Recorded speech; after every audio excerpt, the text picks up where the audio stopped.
Bonjour les cinquièmes. Donc là, je fais cette vidéo pour vous expliquer la correction de l'exercice du 16 avril. Donc vous aviez à calculer le périmètre de deux figures.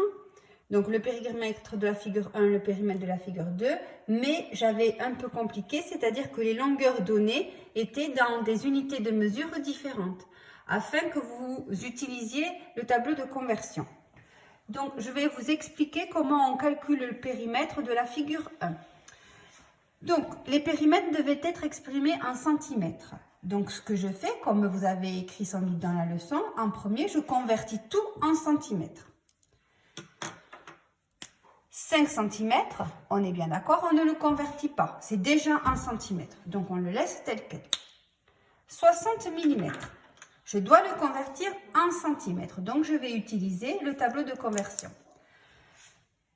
J'écris 60 ici.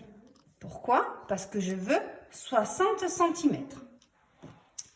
Je le convertis en centimètres, donc je vais mettre ma virgule dans les centimètres, puisque je veux que des centimètres.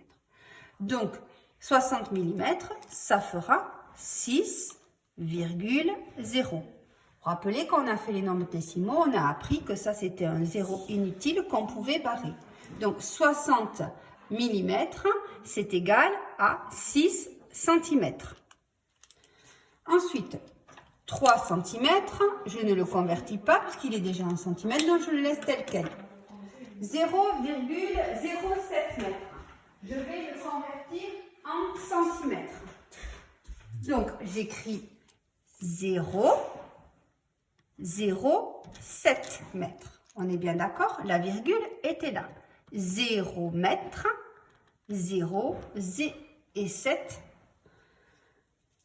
Donc, je le convertis en centimètres. Je mets ma virgule ici.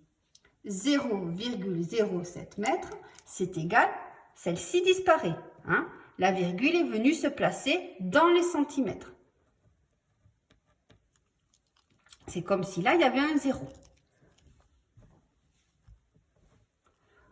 On fait ce qu'on a appris lors des nombres décimaux. On enlève les zéros inutiles. Donc, on se retrouve avec 7 cm. 0,3 décimètres.